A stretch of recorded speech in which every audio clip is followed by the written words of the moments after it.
Hello, and welcome to another episode of TM3 Life. Today, we have a little treat for you guys. I have driven 3 hours to be at the Prudential Center in Boston, Massachusetts today, as there is now a Model 3 apparently in the showroom. We're going to go take a look at that today. And I'm going to do my best to get some video for you guys, definitely snap some photos. Try to get some information on the vehicle. I am going to try to take a look at the headliner to see if this particular Model 3 has the Alcantara headliner, or if it has the premium textile headliner. I do feel a little bit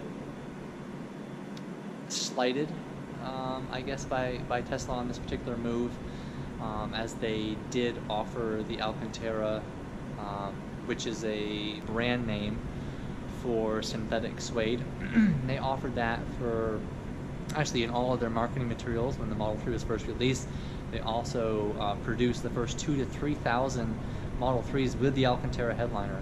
And then, without notice to anyone, they switched to the quote-unquote textile premium interior, which textile is not a brand name, folks. Textile just means cloth. So essentially, you look up at the car you're currently driving, that's probably what you're going to get.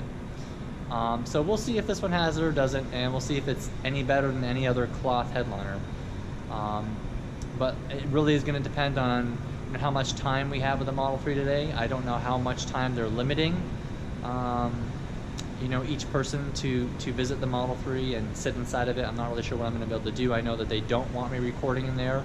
I will do my best to do some recording to get you whatever I can get you for information, dimensions. I'll also get a look around at build quality, see if there's any misalignment of body panels, things like that, and let you know, how it looks and what the VIN number is, so we kind of get an idea of when this might be in the build time frame.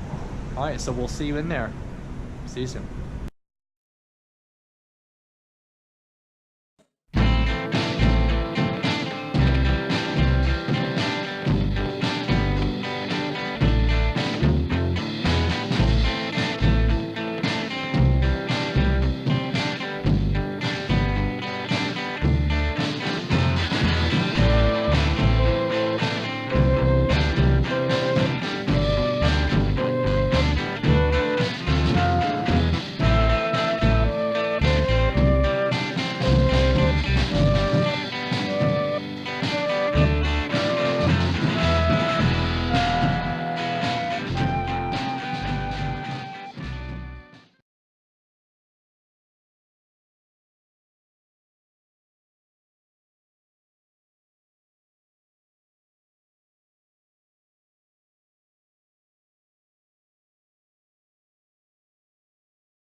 Hello everybody. So I just wanted to do an outro. It was a whole rush of different types of emotions, and mainly because we were literally timed 2 minutes in the vehicle. So there's so many things that I wanted to do, so many things I wanted to try out for myself, so much information that I wanted to get for all of you. There was a lot of things that I just didn't have time to do, and frankly, with being rushed so much, a lot of things just escaped me. So I didn't actually end up getting the VIN number of this vehicle, although based on the fact that it indeed does have the cloth headliner, it's probably in the 3,000s is my guess.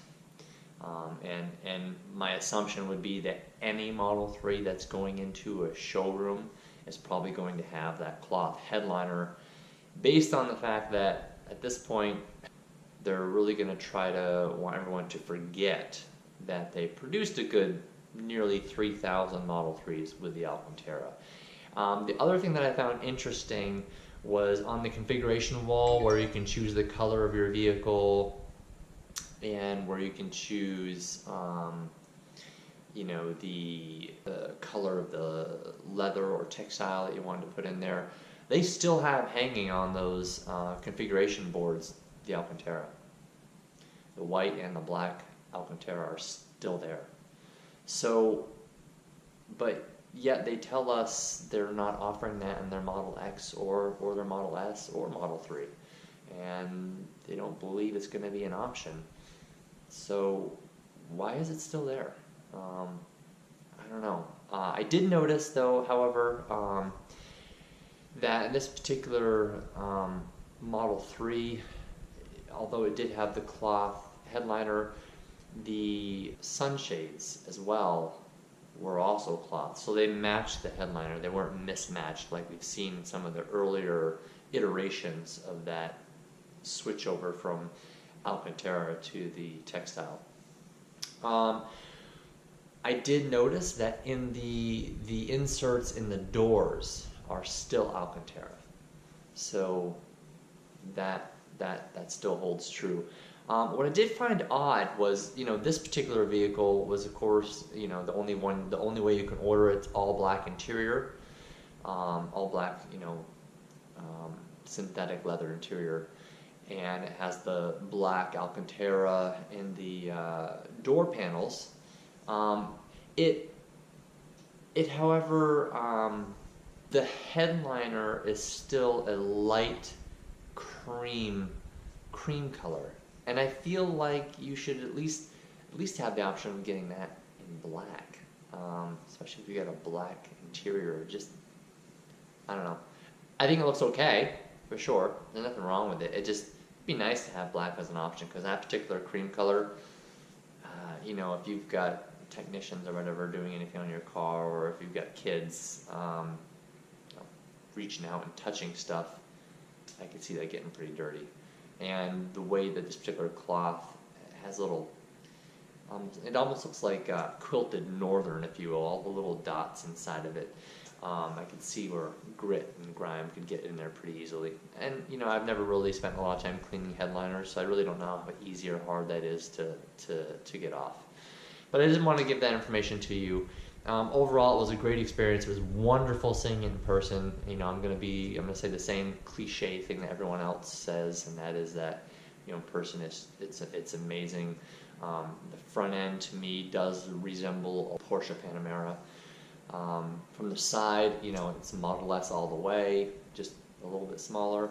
From the rear, it's a mixture of a Model S and Model X kind of a rear. More a Model X based on the taillight design. I did also get a chance to open and shut the trunk, actually quite a few times. What I did know, I was concerned because in the trunk on the top there are two handles, or, you know, two spots where you put your hands to close the trunk.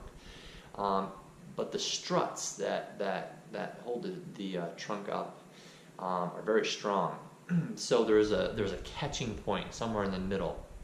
And what I've noticed a lot of people, when they're closing the trunk, you know, they'd pull on that inside handle and they'd get it halfway down and then they'd touch the paint and shut the trunk the rest of the way.